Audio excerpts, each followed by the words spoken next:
Bilangan 29 ayat 1 sampai 40 saya bacakan sampai ayat 20. Demikian firman Tuhan.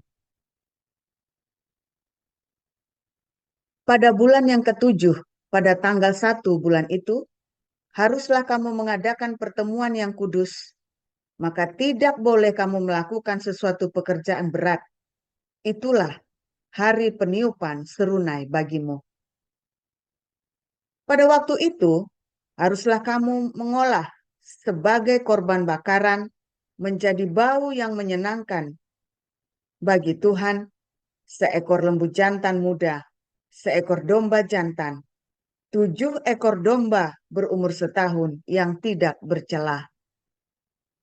Juga sebagai korban sajiannya, tepung yang terbaik, diolah dengan minyak, yakni 3/10 eva untuk lembu jantan itu, 2/10 eva untuk domba jantan itu, dan 1/10 eva untuk setiap domba dari ke-7 ekor domba itu, dan seekor kambing jantan sebagai korban penghapus dosa untuk mengadakan pendamaian bagimu, selain dari korban bakaran bulan baru serta dengan korban sajiannya dan korban bakaran yang tetap serta dengan korban sajiannya dan korban-korban curahannya sesuai dengan peraturannya, menjadi bau yang menyenangkan, suatu korban api-apian bagi Tuhan.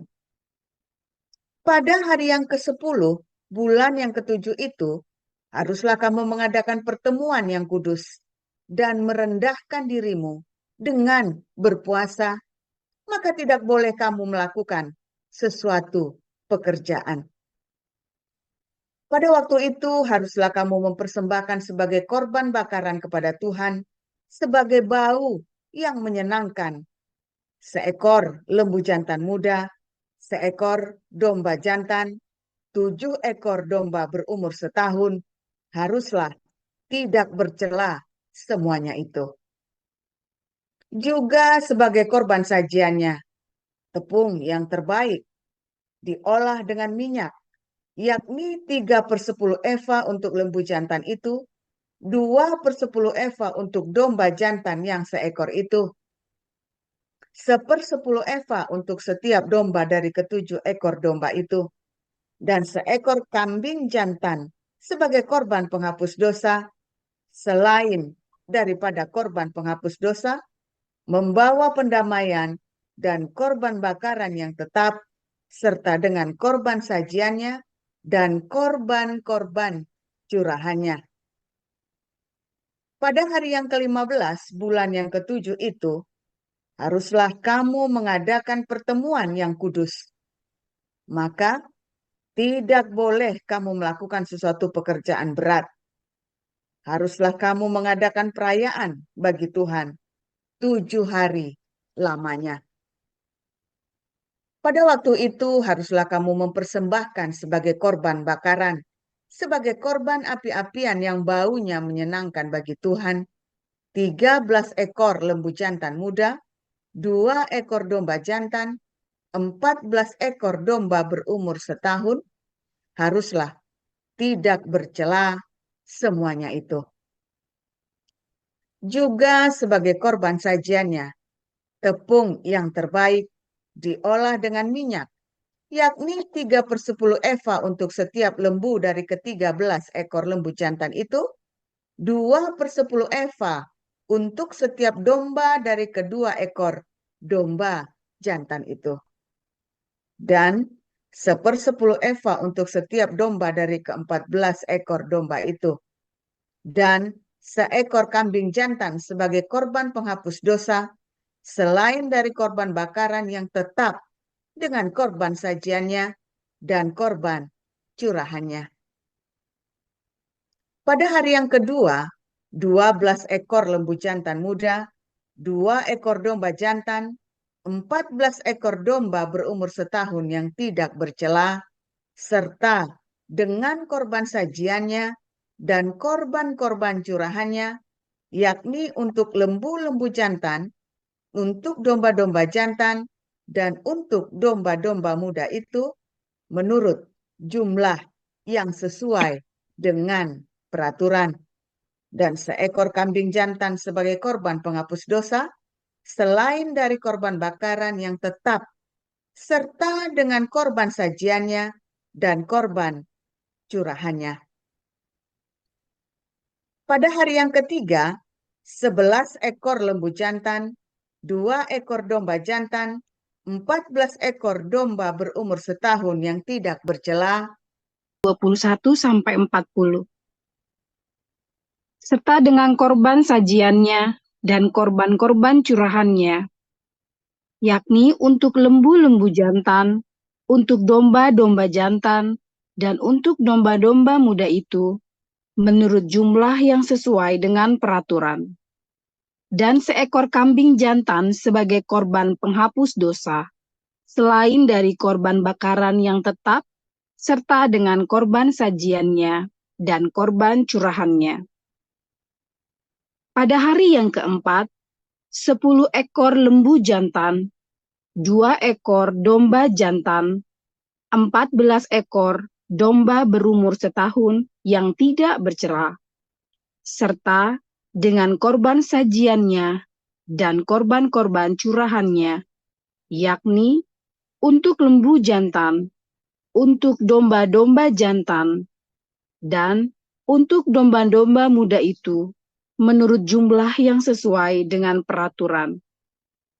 Dan seekor kambing jantan sebagai korban penghapus dosa, selain dari korban bakaran yang tetap dengan korban sajiannya dan korban curahannya.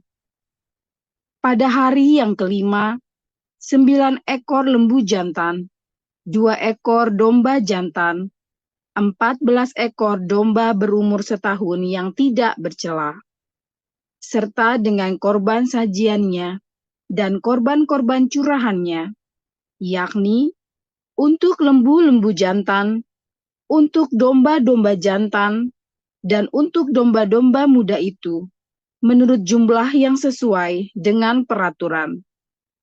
Dan seekor kambing jantan sebagai korban penghapus dosa, selain dari korban bakaran yang tetap, serta dengan korban sajiannya dan korban curahannya. Pada hari yang keenam, 8 ekor lembu jantan, 2 ekor domba jantan, 14 ekor domba berumur setahun yang tidak bercela, serta dengan korban sajiannya dan korban-korban curahannya, yakni untuk lembu-lembu jantan, untuk domba-domba jantan, dan untuk domba-domba muda itu, menurut jumlah yang sesuai dengan peraturan. Dan seekor kambing jantan sebagai korban penghapus dosa, selain dari korban bakaran yang tetap, dengan korban sajiannya dan korban-korban curahannya. Pada hari yang ketujuh, 7 ekor lembu jantan, 2 ekor domba jantan, 14 ekor domba berumur setahun yang tidak bercela, serta dengan korban sajiannya dan korban-korban curahannya, yakni untuk lembu-lembu jantan, untuk domba-domba jantan, dan untuk domba-domba muda itu, menurut jumlah yang sesuai dengan peraturannya. Dan seekor kambing jantan sebagai korban penghapus dosa, selain dari korban bakaran yang tetap, dengan korban sajiannya dan korban curahannya.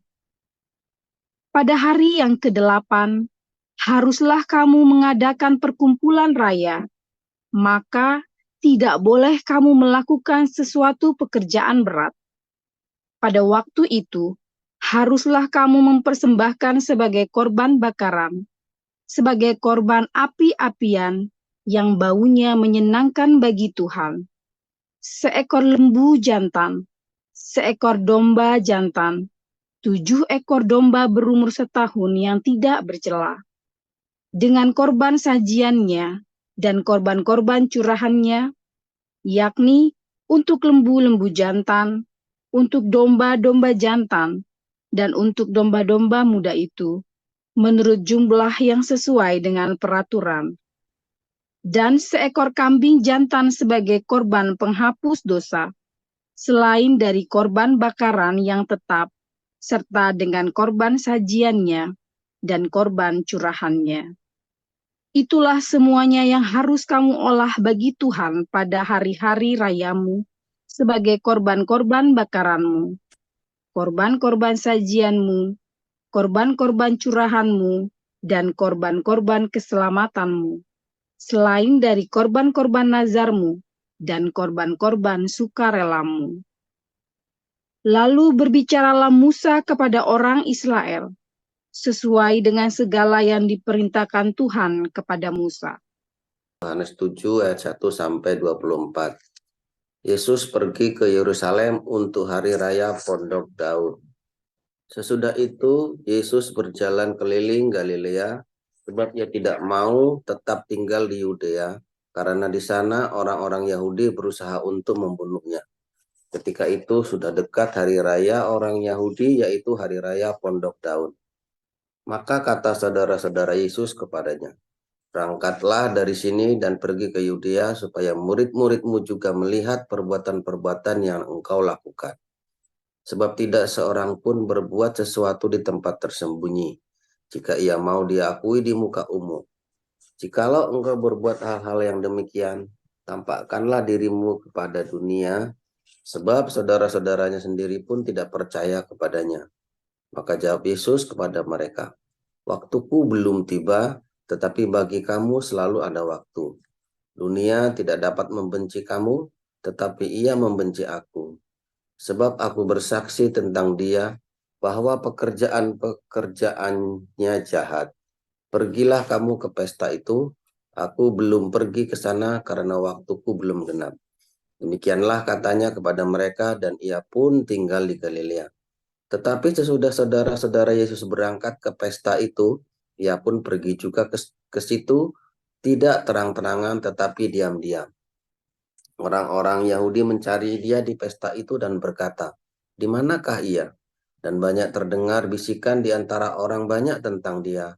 Ada yang berkata, "Ia orang baik." Ada pula yang berkata, "Tidak,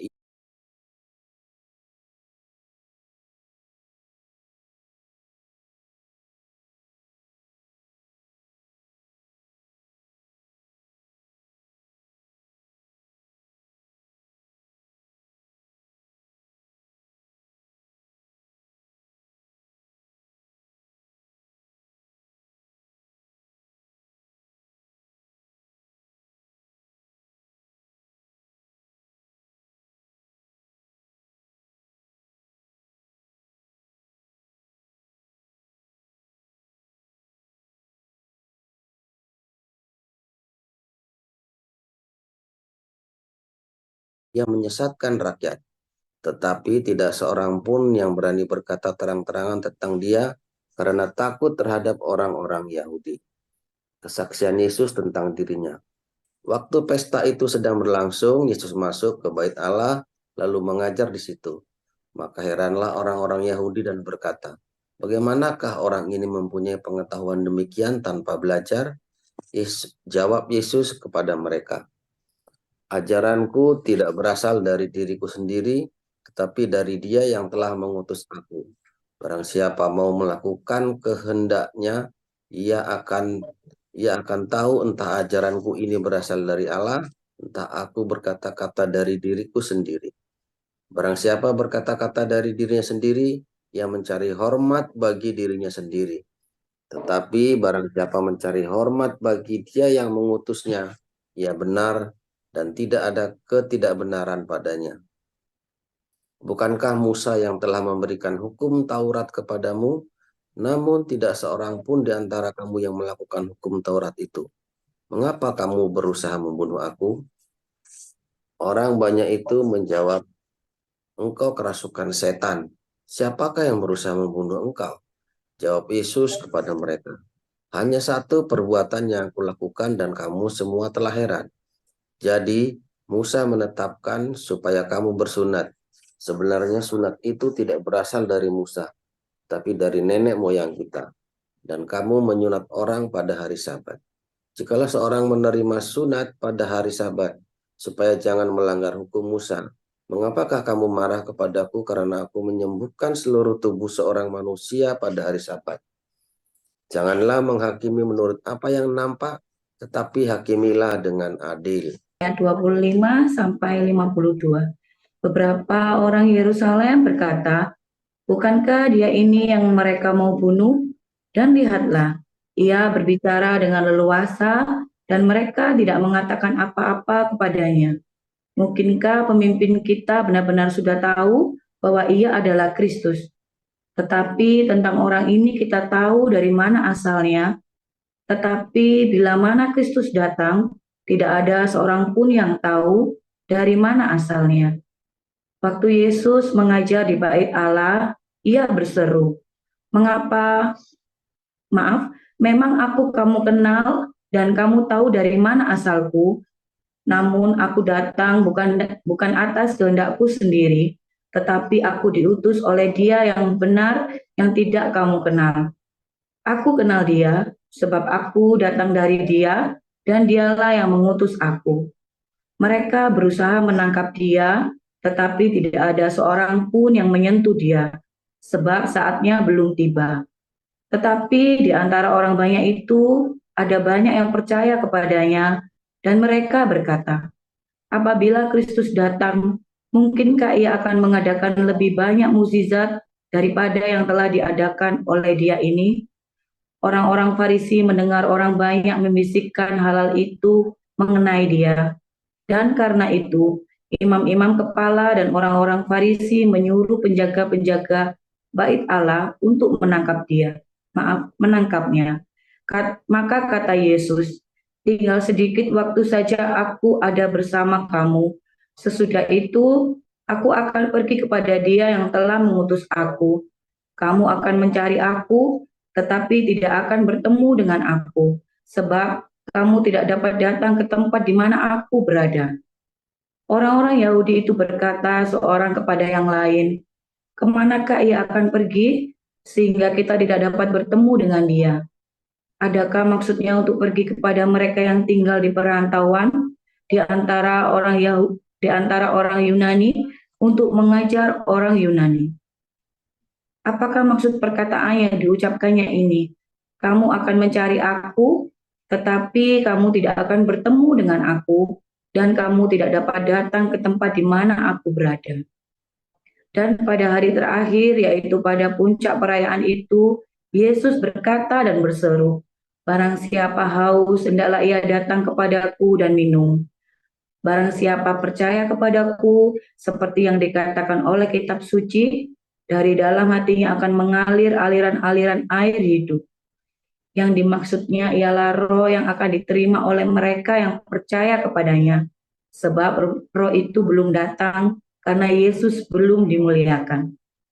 Beberapa orang di antara orang banyak yang mendengarkan perkataan-perkataan itu berkata, dia ini benar-benar nabi yang akan datang. Yang lain berkata, ia ini Mesias. Tetapi yang lain lagi berkata, bukan, Mesias tidak datang dari Galilea. Karena kitab suci mengatakan bahwa Mesias berasal dari keturunan Daud dan dari kampung Bethlehem tempat Daud dahulu tinggal. Maka timbullah pertentangan di antara orang banyak karena dia. Beberapa orang di antara mereka mau menangkap dia, tetapi tidak ada seorang pun yang berani menyentuhnya. Maka penjaga-penjaga itu pergi kepada imam-imam kepala Dan orang-orang Farisi yang berkata kepada mereka, "Mengapa kamu tidak membawanya?" Jawab penjaga-penjaga itu, "Belum pernah seorang manusia berkata seperti orang itu." Jawab orang-orang Farisi itu kepada mereka, "Adakah kamu juga disesatkan? Adakah seorang di antara pemimpin-pemimpin yang percaya kepadanya, atau seorang di antara orang-orang Farisi? Tetapi orang banyak ini yang tidak mengenal hukum Taurat, terkutuklah mereka." Nikodemus, seorang dari mereka yang dahulu telah datang kepadanya, berkata kepada mereka, "Apakah hukum Taurat kita menghukum seseorang sebelum ia didengar dan sebelum orang mengetahui apa yang telah dibuatnya?" Jawab mereka, "Apakah engkau juga orang Galilea? Selidikilah kitab suci, dan engkau akan tahu bahwa tidak ada nabi yang datang dari Galilea." Haleluya, firman Tuhan selalu baru setiap hari. Ketika kita menanti-nantikan Tuhan dengan penuh cinta, dengan hati yang tulus, hati yang murni, ya, terus dijaga ya, dan di dalam kekudusan hidupmu itu ya. Nanti tiap hari firman Tuhan akan datang padamu, ya, membongkar, menyingkapkan semua rahasia-rahasia kehidupan. Ya, Anda semua yang sedang dalam kesusahan, dalam pergumulan, jangan takut. Ya, firman Tuhan tiap hari akan membongkar rahasia-rahasia kehidupan, disingkapkan sehingga hidup itu terasa seperti di Eden, ya, di Firdaus. Hidupmu itu tenang. Apapun masalahmu itu hanya ilusi, ya. Masalahmu itu hanya ilusi. Yang benar, yang real adalah yang di Eden itu, yaitu hatimu yang penuh dengan damai sejahtera, ya. Semua masalahmu yang kamu hadapi itu hanya ilusi saja. Tapi hati yang penuh dengan damai sejahtera itulah yang paling penting. Ya, kalau hatimu penuh dengan sejahtera, apapun masalahmu nggak ada artinya, saudara ya. Dalam pergumulan hidupmu, ya, dalam keluarga yang nungguin keluarga yang sakit, nungguin orang sakit itu capek ya, saudara ya. Ana itu nungguin mami saya waktu sakit ya, karena kakak saya sama istrinya kan dua-duanya kerja. Nah kami ada usaha sendiri, jadi Ana bisa pergi ya nungguin di rumah sakit. Itu capeknya minta ampun ya, sampai nyepokin segala macam ya waktu mami saya sakit itu ya. Terus mami saya sembuh, terus mami saya pergi ke Surabaya. Ya itu ya, sakit itu nungguin orang sakit itu capek ya. Tapi kalau hatimu penuh dengan damai sejahtera, ya, capek ya tetap capek. Namanya orang sakit, kadang-kadang dia nggak tidur ya kamu nggak ikut tidur, saudara, ya kan? Yang itu kamu ikutan nggak tidur, ya kan? Kadang-kadang kamu harus cepokin lagi kalau nggak ada suster yang ngerawat kan. Belum lagi kamu telat makan lagi, udah gitu kamu ikut sakit lagi, waduh, ikut masuk angin apa segala macam, aduh capek sudah nungguin orang sakit ya. Nah, kiranya hari ini Anda semua yang sedang menungguin orang sakit, Tuhan berikan kekuatan, berikan damai sejahtera, berikan kesabaran, ketabahan, ketenangan yang dari surga, ya, saudara ya. Aduh, itu penting. Kamu perlu itu sekarang dari surga. Itulah Eden di dalam hatimu ya.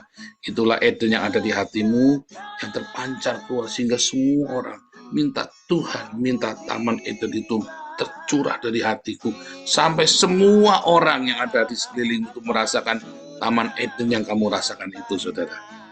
Katakan amin ya. Tuhan Yesus itu ya sangat konsisten ya, dia sangat konsisten ketika dia menunjukkan mengajarkan bahwa dirinya adalah Mesias. Dialah pendamai bagi seluruh dunia yang mendamaikan Anda dan saya, ya, didamaikan dengan Eden itu, dengan surga, supaya ya semua onak duri itu bisa kita kalahkan. Kalau kita punya cinta yang melimpah, hati itu berbunga-bunga, Anda bisa mengalahkan semua onak duri di dalam rumah tanggamu, saudara. Di dalam pekerjaanmu, di dalam kehidupanmu, semua orang dengan ada onak duri di sana, tapi kamu semangat ya, kamu kerjakan, kamu olah sampai onak duri itu hilang. itu kamu membutuhkan hati yang penuh cinta yang luar biasa untuk menciptakan Taman Eden, jadi Taman Eden, saudara. Rumah tanggamu yang sudah edan, kehidupanmu yang sudah edan, supaya jadi Eden, ya. Dan Tuhan Yesus prosesnya lihat ya. Nanti belum waktunya, belum genap, belum tiba saatnya. Tuhan Yesus itu selalu ya tidak kemerungsung. Jangan kemerungsung, saudara. Ya, tapi juga jangan berlambat-lambat. Selalu tepat di saatnya Tuhan, dalam kairosnya Tuhan, dalam waktunya Tuhan. Kalau saya sering bilang apa, saudara? Tepat di dalam ketetapan. Ya, tepat di dalam ketetapan Tuhan. Selalu tepat. Bagaimana supaya kamu bisa tune, saudara? Lihat, ya, di Siri. Selalu disebutkan ya, Paskah, di Siri, ya, 3 hari raya itu ya, Pentakosta, 3 hari rayanya disebutkan dengan jelas ya. Ketika hari Paskah tiba, ya, ketika hari Pondok Daun tiba, ketika hari Pentakosta tiba, ya, disebutkan ya, 3 hari raya ini plus 1 hari raya Pentabisan Bait Suci, ya. Hari raya Pentabisan Bait Suci, ya, yaitu 24 Kislev, di mana ya nubuatan tentang Yesus itu datang kepada Maria. Pada hari ini juga kamu mengandung dari Roh Kudus, ya. Saudara, penting sekali ya, penting sekali ya, waktu-waktu dan hari-hari Tuhan itu kamu amatin dalam hidupmu, saudara. Ya, waktu-waktu dan hari-hari itu kamu tepat ya, amatin dalam hidupmu. Karena Tuhan adalah penguasa segala waktu, dan dia bekerja dengan sebuah pola waktu. Nah, ngacak, saudara. Kalau saya ngacak, saudara, lihat nih, jamnya saya segini gaban begini, saudara ya. Udah jam segini gaban, gede-gini gaban aja masih telat, saudara. Gimana kita orang Indonesia biar jamnya segitu gede, 1 meter persegi itu, saudara ya, gedenya ya. Itu sampai ibu mantu nanya, ini jam apa ini? Apa-apaan ini jam segitiga gaban begitu? Itu aja masih telat, saudara ya. Gila ya. Ya kebiasaan. Saya ini masih terkena kutukan Indonesia. Jam karet, saudara ya. Aduh, jam karet. Aduh, Tuhan Yesus ampuni saya ya. Ini saya lagi bergumul terus ya. Apa? Ditengking. Jam apa yang ditengking saya itu? Apa jamnya yang ditengking? Masa saya ditengking, yang bener aja. Yang tengking nanti kejengking, nanti jangan toh. Ya, jamnya sudah segede gaban ya. Kecil aja, yang gede sekalian, saya bilang, yang gede sekalian. Matanya melek lihat jam itu ya. Mana jam, mana lihat jam, bingung lihat jam mana. Itu segede gaban. Itu saja saya ngerti jam berapa ya Pak Utomo ya. Padahal di belakang segede gaban begitu terus, saudara ya. Masih nanya jam berapa, kurang ajar ini. Saya memang jantenan. Ya, ini yang saya harus bertobat, saudara ya. Ini saya harus bertobat. Ya, karena Tuhan bekerja di dalam ketetapan waktunya. Ya, ini saya terus amati ya cara Tuhan bekerja dalam hidup saya ya. Saya ngotot ya, waktu Pak Alex Abraham dulu ya, in memoriam, menubuatkan ya, kemanapun kamu pergi akan bikin revival. Pak Samsu Kota juga nubuatin dulu ya. Siapa Ibu Christina Lo itu pendoa syafaat yang dari Malaysia itu ya. Siapa lagi itu ya, Ibu Hana Sebaja. Aduh, ini hamba-hamba Tuhan besar, dan saya hatinya terburu-buru ya. Wah, pengen cepat-cepat, saudara ya, mempercepat. Waduh, menolong Tuhan mempercepat waktunya. Wah, saudara, tapi Tuhan bilang waktunya belum tiba. Siapa di sini yang suka terburu-buru? Siapa di sini yang suka terburu-buru? Saya bekas orang sanguin ya. Saya bekas orang sanguin. Bekas mantan sanguin. Siapa di sini yang sanguin? Biasanya suka terburu-buru. Apa-apa pengennya kemerungsung, tapi kalau sudah jalan telatan. Wah, wis, aduh, yang ketawa jangan katakan amin. Aduh, itu kamu banget kan? Saya juga. Apa-apa pengennya kemerungsung, begitu sudah jalan, apa telatan, saudara ya. Artinya tidak tepat di dalam ketetapan Tuhan, ya. Nah, itu kita jangan, kita belajar. Kalau orang-orang kayak Pak HW ini orangnya tenang ya, kolerik, flegmatik, dia tenang, kalem, saudara ya, tepat, milih, dia belajar nunggu Tuhan, lebih mudah ya, harus diakui, saudara ya. orang-orang flekmatik ini lebih mudah ketika dia nunggu Tuhan. Malah cenderungannya malah apa, saudara? Berlambat-lambat disuruh orang-orang pragmatik itu kan begitu kan. Wah, banyak nawar. Ya, banyak nawar-nawar. Jangan tawar-tawar sama Tuhan. Ya, kalau saya begitu dulu suruh Tuhan, bukan saya nawar-nawar. 2015 Tuhan, kembali kamu melayani aku sepenuh waktumu. Saya bukannya nawar-nawar, karena saya memang tahu diri. Ya, dulu saya ya kepengen Tuhan. Wah, ya yang lumpuh melihat, yang tuli berjalan dan segala macam. Dulu ya saya kepengen. Tapi Tuhan bilang jangan gemerungsung, ya. Tepat di dalam ketetapan Tuhan. Apapun prosesmu hari ini, ya. Dulu saya nggak sabar ya.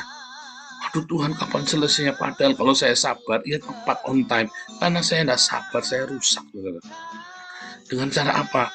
Ya dengan cara ya tadi ya, utang-utang. Padahal kan lagi prosesnya kan. Prosesnya kita lagi dihancurkan harga diri kita. Ya sudah nunggu. Oh nggak mau saya, sorry ya, saya wah. Ya. Tetangga beli TV 14 in, saya beli yang 17 in. Tetangga beli yang 19 in, saya beli 50 in. Tetangga beli 50 in, saya beli bioskopnya sekalian, saudara. Edan apa? Nggak mau kalah. Padahal itu saya lagi diproses kerendahan hati. Supaya jangan kamu, hatimu melekat dengan ukuranmu itu jangan harta. Tapi panas ya. Wah, duduk teman seangkatan saya punya mobil satu, teman seangkatan saya udah punya mobil dua, saya beli lagi satu lagi. Utang, saudara, kan compong ini.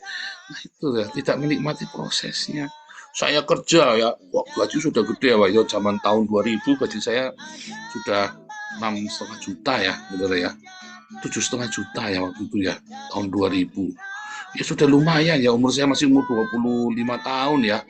Lumayan sebenarnya kan. Iya, tapi saya ngeliat teman saya digaji 15 juta. Wah, saya bilang, wah nggak bisa. Saya harus bekerja lebih keras lagi.